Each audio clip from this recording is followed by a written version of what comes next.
শত শত কোটি টাকার রাজস্ব ফাঁকিতে সহযোগিতা করে এনবিআর কর্মকর্তাদের কেউ সাময়িক বরখাস্ত হচ্ছেন, কেউ হারাচ্ছেন চাকরি, আবার অনেকে আছেন বহাল তবিয়তে।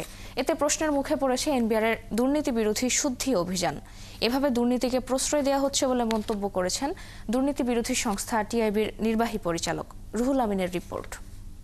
একনল হ্যান্ড ওয়াশ 100% প্যারাবেন ফ্রি, তাই নিরাপদ হাতের জন্য আস্থা রাখুন একনলে।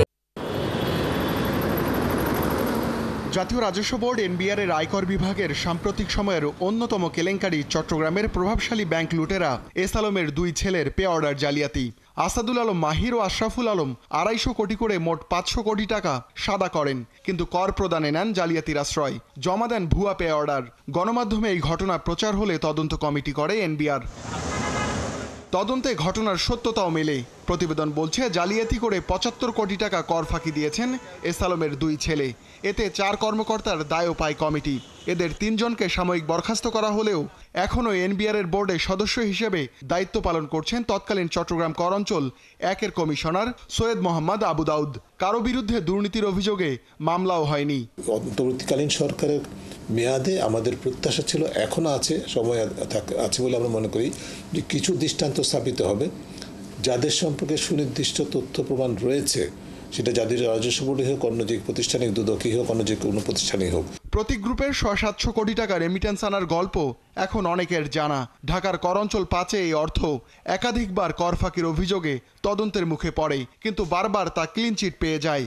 ঘটনায় জড়িত 2 জন কর্মকর্তাকে বাধ্যতামূলক অবসরে পাঠিয়েছে অর্থ মন্ত্রণালয়, আর 1 জন সাময়িক বরখাস্ত। যদিও টিআইবি বলছে সাময়িক বরখাস্ত কিংবা অবসরে পাঠানো কোনো শাস্তি নয়। জাতীয় রাজস্ব বোর্ডই হোক, সরকারি যে কোনো মন্ত্রণালয় হোক, সব প্রতিষ্ঠানে কিন্তু এই ধরনের সারাশি অভিযান ছাড়া, এই ধরনের যারা দুর্নীতির সাথে জড়িত তাদেরকে দৃষ্টান্তমূলক জবাবদিহি নিশ্চিত করা ছাড়া আমরা যে দুর্নীতিমুক্ত বাংলাদেশের স্বপ্ন দেখি বা নতুন বাংলাদেশের যে সুশাসিত বাংলাদেশ, বৈষম্যমুক্ত বাংলাদেশের স্বপ্ন যেটা দেখছি আমরা, সেটি বাস্তবায়ন করা খুব কঠিন হবে। দেশ জুড়ে এমন অনেক ঘটনা গত কয়েক মাসে উদ্ঘাটন করেছে এনবিআর এর গোয়েন্দা দপ্তরগুলো, যেগুলোতে মিলেছে কর্মকর্তাদের জড়িত থাকার প্রমাণ, কিন্তু তাদের বেশিরভাগই বহাল পদে। আবার অনেক কর্মকর্তার বিরুদ্ধে দীর্ঘদিন ধরে অভিযোগ ঝুলছে দুর্নীতি দমন কমিশনে। ভ্যাট বিভাগের এক সদস্যের বিরুদ্ধে সম্প্রতি দেশত্যাগে নিষেধাজ্ঞা দিয়েছে সংস্থাটি, তিনিও বহাল আছেন পদে। আবার কেউ কেউ অভিযোগ থেকে অব্যাহতিও পাচ্ছেন। চট্টগ্রামের এক কর কমিশনারের বিরুদ্ধে ঘুষ চাওয়ার অভিযোগ আসে প্রধান উপদেষ্টার দপ্তরে। এরপর সাময়িক বরখাস্ত করা হলেও গত বুধবার তাকে মুক্ত করে চাকরিতে বহাল করা হয়। গত সপ্তাহে আরও এক কর্মকর্তাকে অভিযোগ মুক্ত করা হয়। ওই কর্মকর্তার বিরুদ্ধে ফাইল গায়েব করার অভিযোগ ওঠে পতিত সরকারের আমলে। সম্প্রতি দুর্নীতিতে জড়িয়ে পড়া কর্মকর্তাদের সরিয়ে দেওয়ার নির্দেশ দিয়েছে ক্যাবিনেট বিভাগ, কিন্তু তার বাস্তবায়ন নিয়ে প্রশ্ন উঠেছে।